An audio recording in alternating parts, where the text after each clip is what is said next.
Livro de Lucas, capítulo 23.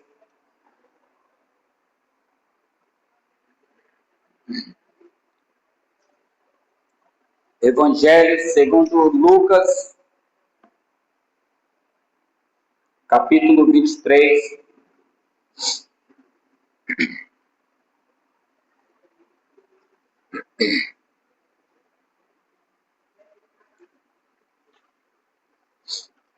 Nós vamos fazer a leitura do versículo 32 ao 43.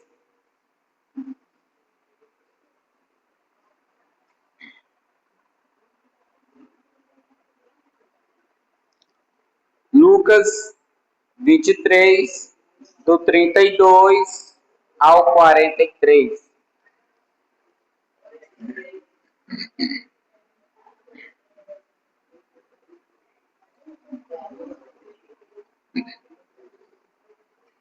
O título é A Crucificação de Jesus.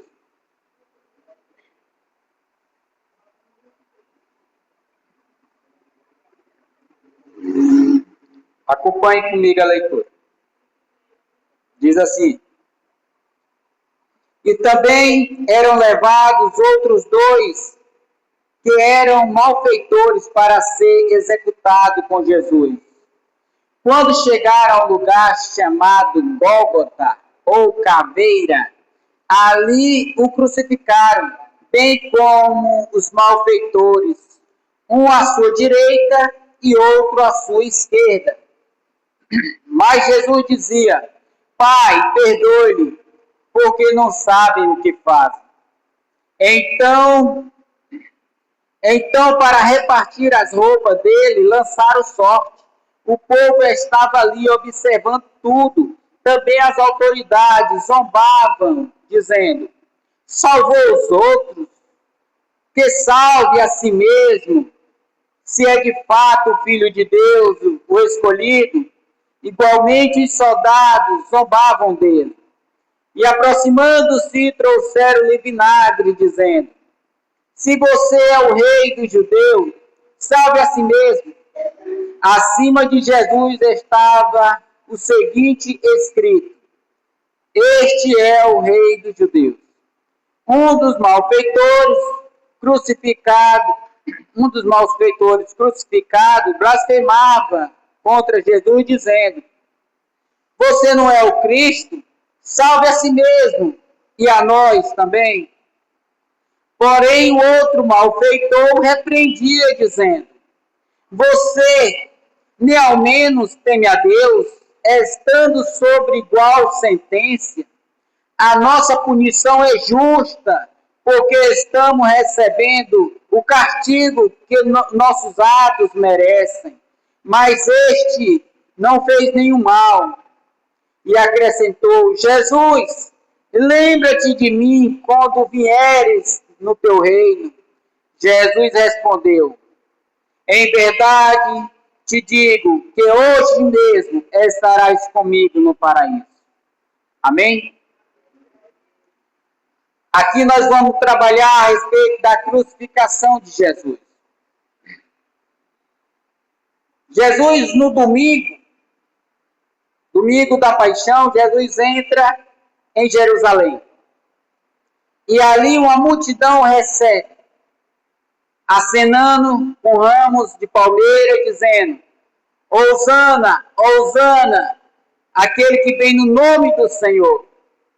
Que significa: salva-nos, salva-nos. Essa multidão recebe Jesus no domingo. Jesus entra dentro de Jerusalém e ali purifica o templo.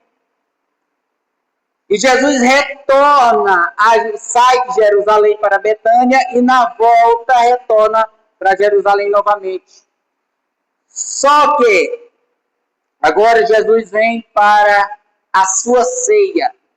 Na quinta-feira ele inicia a ceia.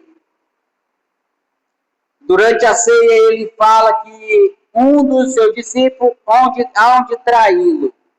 E Judas Iscariote é o traidor. Ali ele sai e vai vender Jesus.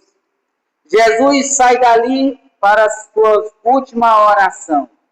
Jesus desce para o vale. Jesus desce ali para o jardim do Getsêmani.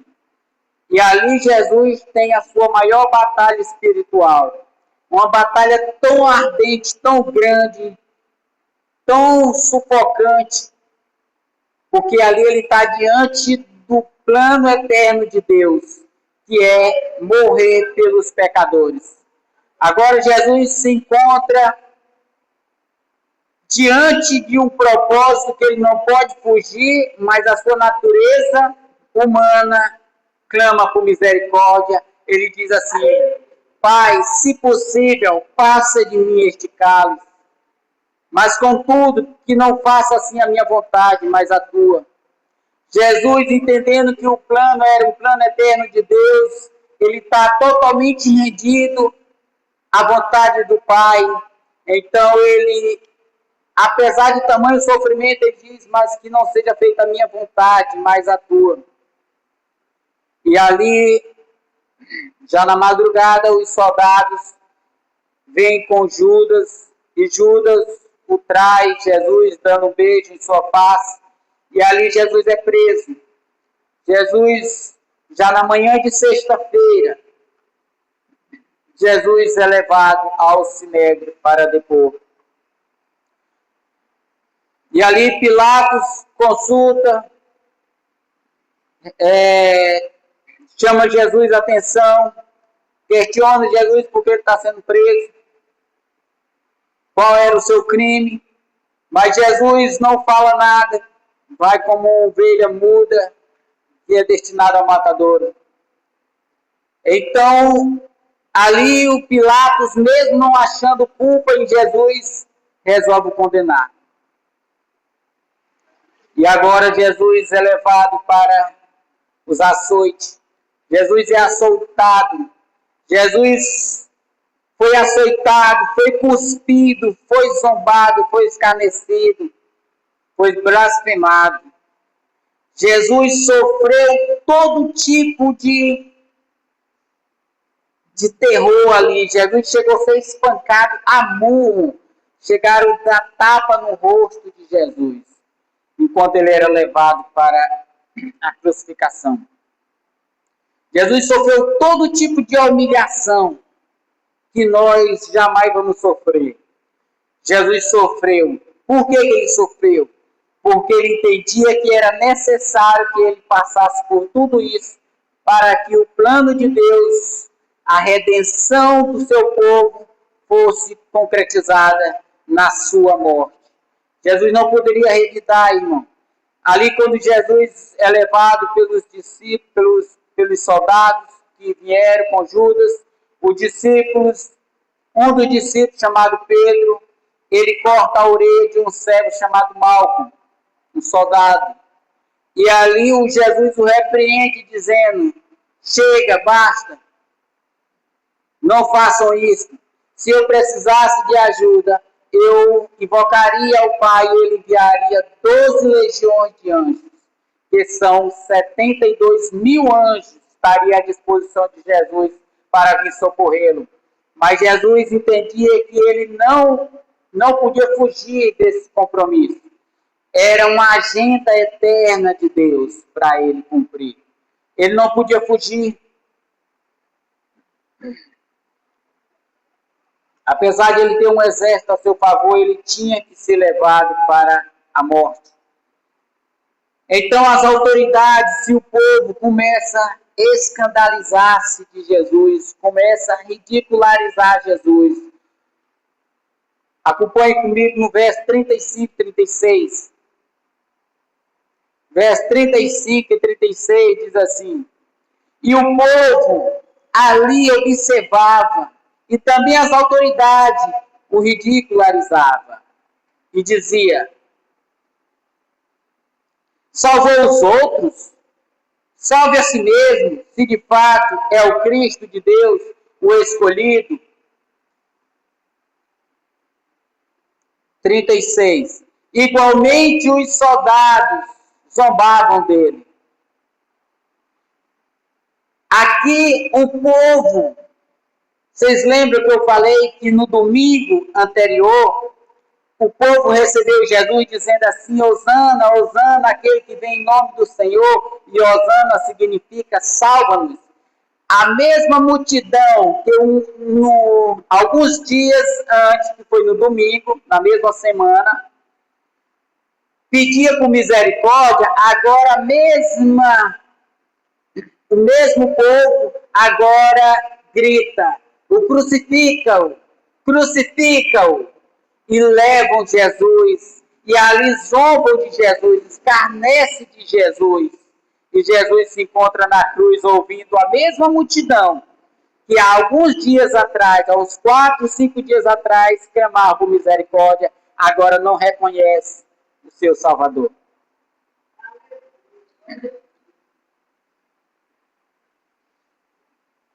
Eles dizem: se és o rei dos judeus, Jesus é rei. E não é somente dos judeus. Verso 37, 38, acompanhe comigo. 37, 38 diz assim: se és o rei dos judeus, salve a si mesmo. E acima estava o seguinte inscrição: este é o rei dos judeus. Esta acusação é falsa. Por que ela é falsa? Porque ela só é meia verdade. E meia verdade não é verdade. Jesus é rei dos judeus? É. Jesus de fato é rei dos judeus. Então por que essa acusação é falsa? Porque Jesus não é somente rei dos judeus. Jesus é rei dos reis, Senhor do Senhor. Jesus, ele reina sobre todos os reinos. Jesus, ele está acima de todo rei, de toda autoridade. Jesus é a autoridade máxima. Ele é rei dos reis, rei de todos os reis e Senhor dos senhores. Então essa acusação é falsa. Jesus não era malfeitor, irmão.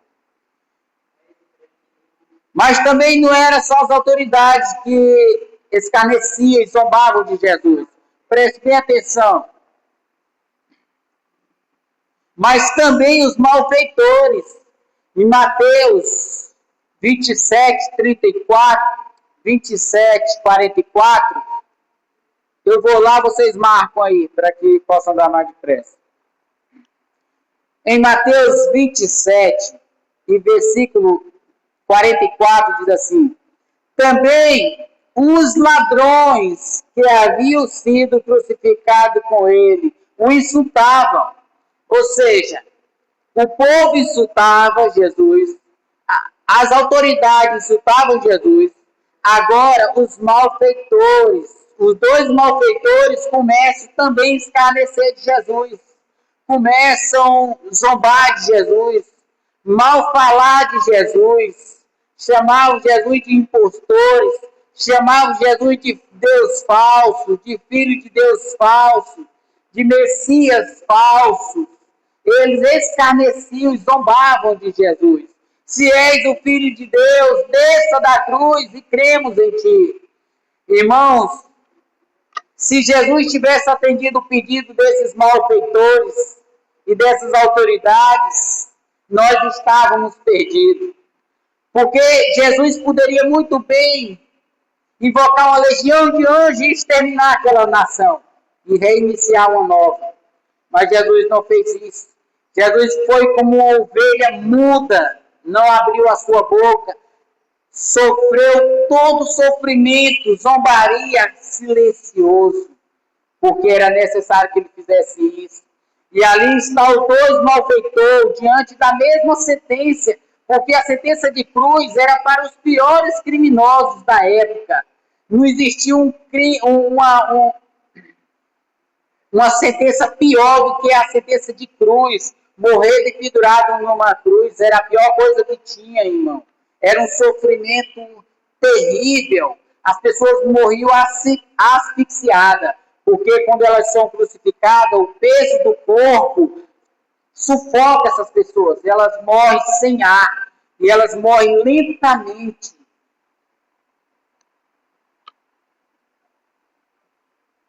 Então Jesus aqui se encontra agora diante da zombaria tanto do povo como das autoridades e também dos malfeitores.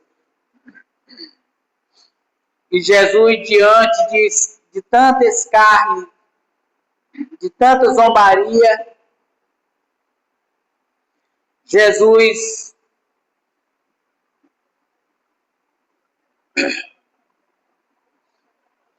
olha para eles com um olhar de misericórdia, mas Jesus ainda não abre a sua boca. Mas não foi só o povo e só as autoridades e só esses dois malfeitores que viraram as costas para Jesus, não.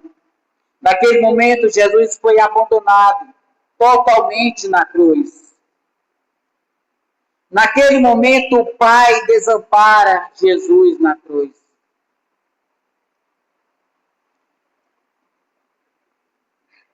Mateus 27, 46. Mateus 27, 46 diz assim: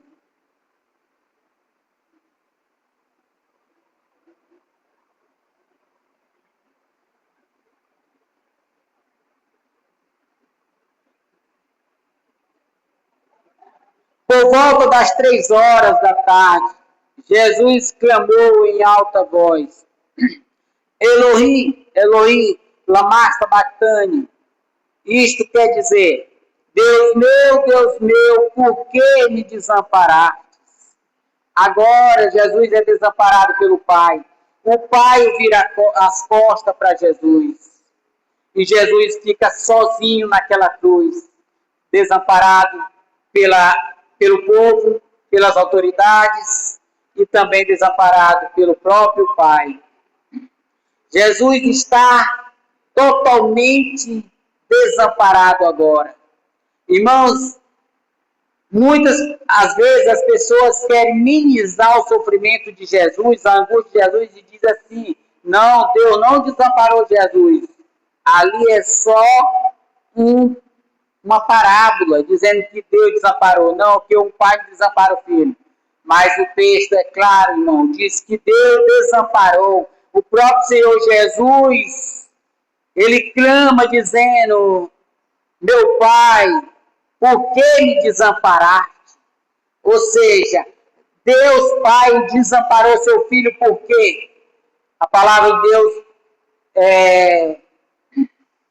profetizada por Isaías vai dizer que ali não havia beleza nele, não havia nada que os atraísse, não havia nada que pudesse chamar a sua atenção, mas ao contrário, toda nossa imundícia, todo o nosso pecado estava sobre ele. Jesus carregou sobre ele todos os nossos males, todos os malfeitos nossos, todas as blasfêmias nossas, todo escárnio nosso foi colocado sobre ele, ou seja, ele ficou irreconhecível como ser humano, não parecia um ser humano, diz Isaías.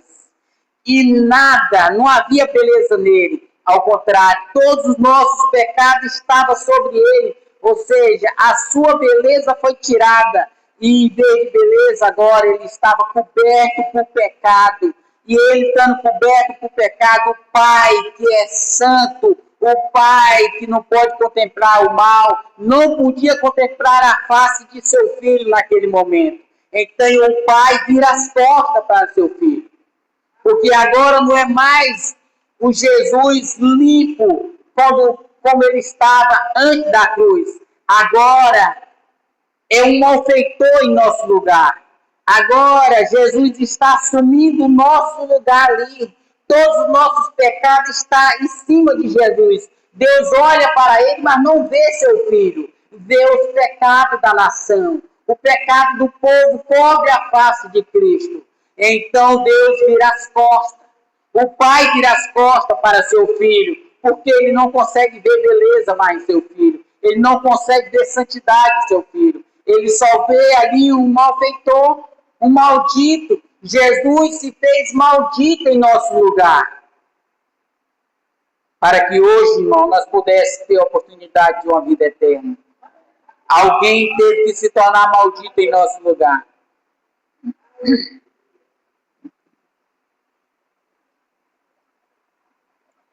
Mas não foi somente o pai que virou as costas para o filho. Até mesmo os astros, os luminares, também viraram as costas para Jesus. As suas criaturas viraram as costas para ele. Aquelas criaturas que o próprio Senhor Jesus o criou no começo do universo, quando ele criou o universo, ele criou todas as coisas, agora até os luminares viram as costas para o seu Criador. Preste bem atenção no versículo 44 de Lucas. 44 diz assim: e já era quase meio-dia, e escurecendo-se o sol, houve trevas sobre toda a terra até as 3 horas da tarde. Agora até o sol, uma criatura que Jesus criou, agora ela não consegue mais contemplar a face do seu Criador. E ela fecha os olhos. O sol fecha os olhos para Jesus. E a terra entra em trevas naquele momento. Desde o meio-dia até as 3 horas da tarde, a terra fica sob trevas. Há treva em toda a terra, porque o próprio sol não consegue contemplar a beleza do seu Criador, irmão. Para você ver, o desamparo de Jesus, ele foi total. Jesus foi totalmente desamparado, tanto pelo povo, pelas autoridades, pelo Pai, como pelas suas criaturas. Os astros fecham os olhos para o seu Criador. E agora Jesus se encontra sozinho naquela cruz, desamparado, sem mais ninguém para consolá-lo.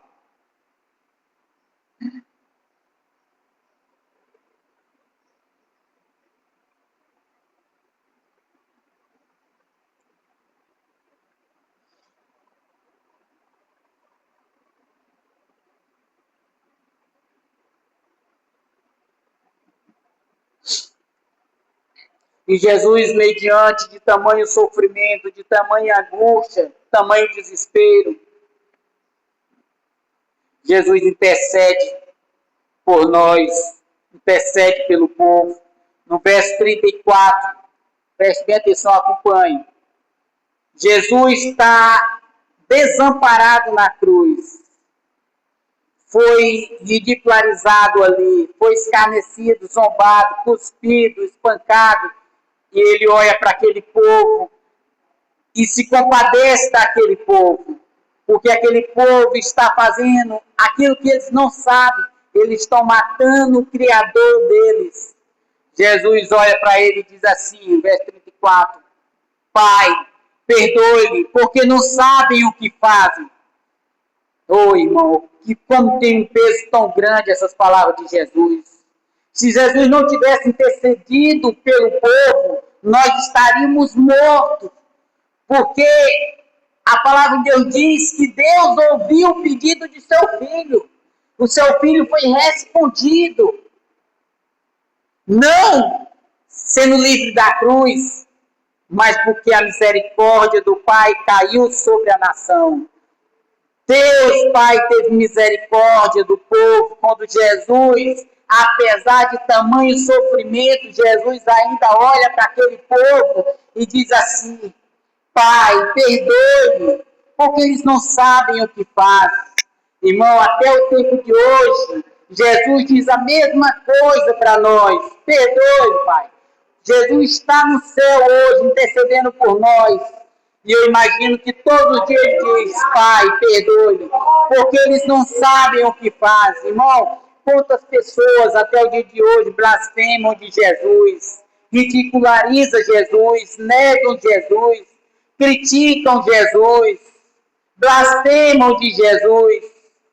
E Jesus está lá à direita do Pai, intercedendo por este povo, que apesar de fazer tudo isso, Jesus está dizendo, Pai, perdoe-me, porque eles não sabem o que fazem. Agora imagina, irmão, se fosse um de nós naquela cruz, como nós trataríamos esse povo?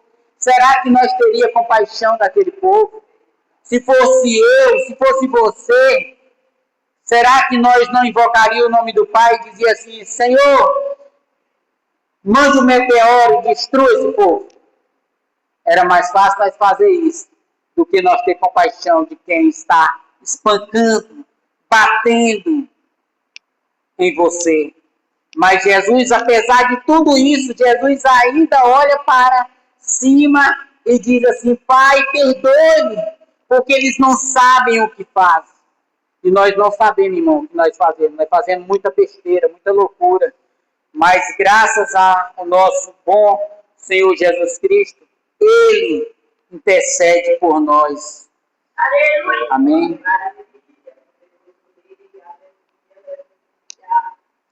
E depois de interceder pelaquele povo, nós vamos ver algo impressionante aqui, irmão, que é difícil de compreender. O arrependimento do ladrão da direita. Note, preste bem atenção, que Mateus diz que os malfeitores zombavam. Os dois malfeitores começaram a escarnecer de Jesus, zombar de Jesus. Agora Jesus diz: Pai, perdoe-me, porque eles não sabem o que fazem. E o ladrão da direita, ouvindo essas palavras da boca de quem estava pela mesma sentença igual eles, agora o ladrão da direita se arrepende. No versículo 39 ao 42, acompanhe comigo, diz assim: um dos malfeitores crucificados zombavam contra Jesus, dizendo: Você não é o Cristo? Salve a si mesmo e também a nós. Porém, o outro malfeitor o repreendeu, dizendo: Você nem mesmo teme a Deus, estando sobre igual sentença? Nós estamos sendo punidos por justiça, porque estamos recebendo o que os nossos atos merecem. Mas a este nenhum mal cometeu. Não cometeu mal nenhum. Ou seja, agora o ladrão da direita, que também escarnecia junto com o outro, agora ele tem os olhos abertos, os tampão dos olhos deles é removido. Agora ele consegue olhar para aquele que está crucificado do seu lado e não vê mais o malfeitor, mas agora ele olha e vê o Filho de Deus. Ele diz assim: Você não teme a Deus?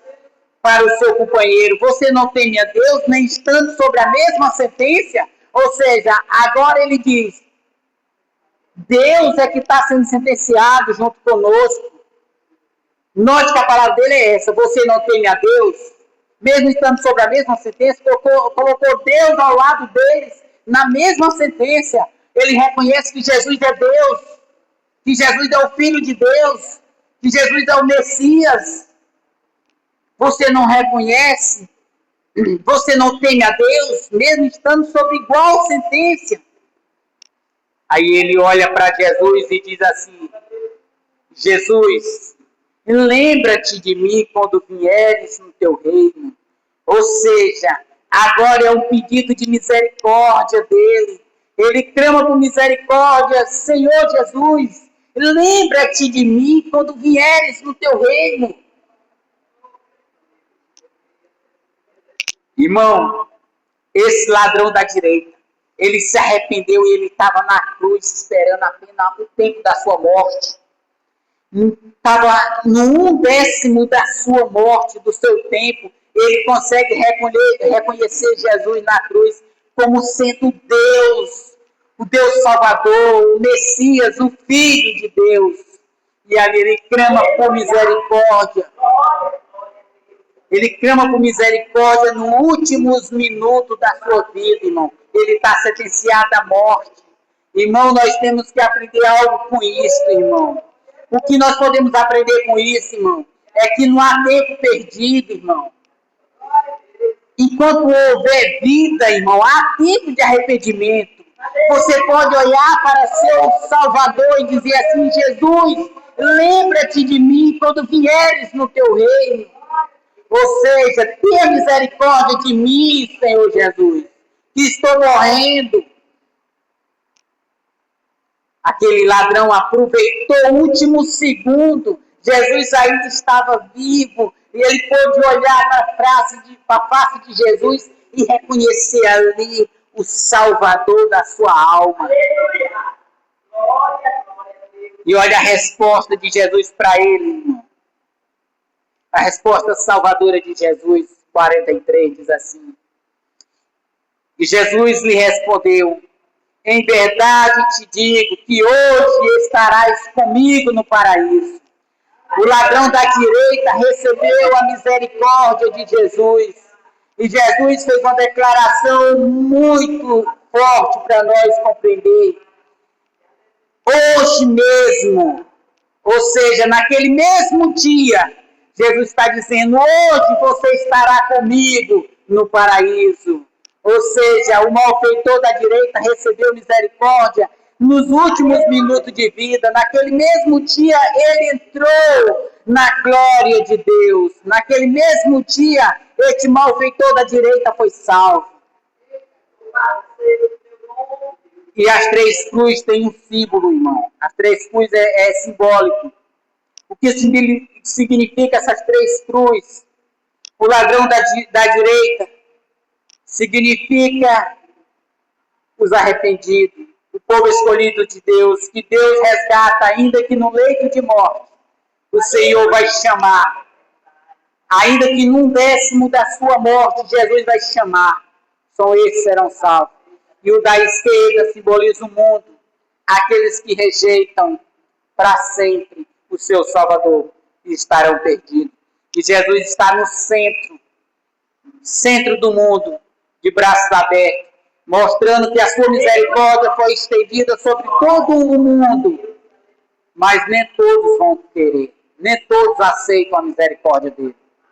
Mas somente aqueles que Deus o escolheu antes da fundação do mundo para o seu reino eterno.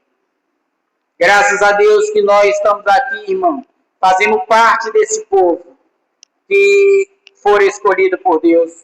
E podemos clamar a Deus todos os dias: Senhor, tem misericórdia de mim, tem misericórdia de mim, porque o povo do mundo não quer, o povo do mundo rejeita, o povo do mundo blasfema de Jesus. Enquanto nós reconhecemos Jesus como nosso Senhor e Salvador, irmão. E Jesus declarou que aquele ladrão, o malfeitor da direita, estaria com ele naquele mesmo dia. E nós cremos que ele foi salvo. Irmãos, entendemos também, irmão, que no momento em que a gente morre, nós vamos direto para o céu. Muitos dizem: não, nós não vamos para o céu não. Quando a gente morre, a gente fica num lugar dormindo. A alma vai dormir e o corpo vai ser enterrado. A alma não dorme, a alma não morre, também não dorme. Quem fica enterrado é o corpo que morre, mas a alma não. Quando você morre, no mesmo momento que você morre, você já é transformado para... Se você é cristão, já é transformado para entrar na glória. Se você não é cristão, sua alma vai direto para o inferno. E ali você fica eternamente. Tanto os que vão para o inferno, eterno no inferno, como os que vão para a glória, eterno na glória. Ou seja, a morte para o crente é deixar o corpo e habitar com o Senhor. Quando você crê em Cristo, irmão, você não vai mais passar por sofrimento depois da morte. Quando você morre, você já está na glória, desfrutando da glória de Deus. E quando Cristo voltar, o seu espírito vai retornar, e o seu corpo vai ressuscitar, apenas o espírito e o corpo viverem eternamente na glória. Aí, naquele momento, será corpo e espírito. Porque, por enquanto, é só o espírito. Só a alma. E na igreja, de voltar, será corpo e alma. Para o céu. Habitar eternamente com Cristo. Amém, irmão? Aquele cara foi salvo, irmão. Jesus o salvou nos últimos minutos de vida, irmão. Glória a Deus. Louvado seja o nome do Senhor. Por fim, Jesus rasga o véu com a sua morte. Verso 45, 46, 45, 46, assim. E o véu do santuário rasgou-se pelo meio, igual para baixo. Então Jesus clamou em alta voz: Pai, na tuas mãos entrego o meu espírito. Tendo dito isso, esse Senhor, João chega a dizer, João 19, diz que em alta voz ele acabou dizendo, está consumado. Ou seja, a palavra está consumada, está acabado. Ou seja, quando Jesus disse está acabado, ele disse, Pai, aqui do teu povo está acabado, o teu povo não deve mais nada, eu está aqui de vossa justiça, pois eu paguei todo o preço, toda a dívida do teu povo, está indo, Pai, paguei, está pago, está consumado, eu paguei toda a dívida do teu povo, para que você o resgate. Agora eu estou salvo, está na tua mão. E não antes disso, o povo estava totalmente perdido. Não tinha salvação para o povo. Mas depois da morte de Jesus, depois desse plano de Deus está consumado, agora a nossa dívida foi quitada. O próprio Deus cancelou a nossa dívida. E agora não tem mais nenhuma dívida diante do Pai, porque antes nós tínhamos uma dívida impagável. Agora nós estamos totalmente quitados, inocentados diante do Pai. Nós somos justificados por Deus. Nós somos declarados justos diante de Deus. Agora nós não temos mais nenhuma dívida para com Deus. Porque nós não temos mais a justiça de Deus, porque ela foi plenamente satisfeita em nós, que não vivemos segundo a carne, mas segundo o Espírito. Porque o nosso Deus Jesus cumpriu toda a lei e morreu. E agora ele satisfez a exigência da lei. A lei foi plenamente satisfeita, foi cumprida. E ele pediu sangue. E o sangue não foi um homem comum, mas foi o próprio Filho de Deus, o Messias, Jesus Cristo. E agora nós estamos firmes diante de Deus. Nós não temos mais nenhuma dívida. Nós estamos totalmente firmes diante de Deus, inocentados diante de Deus, justificados diante de Deus. Somos declarados justos pelo próprio Deus. Em nome de Jesus. Glória a Deus. Bendito seja o nome do Senhor. E nós estamos inocentes agora, irmão. Nós estamos justificados. Nós estamos inocentados. Nós estamos justificados para a glória de Deus, Pai. Amém. Glória a Deus. Louvado seja o nome do Senhor.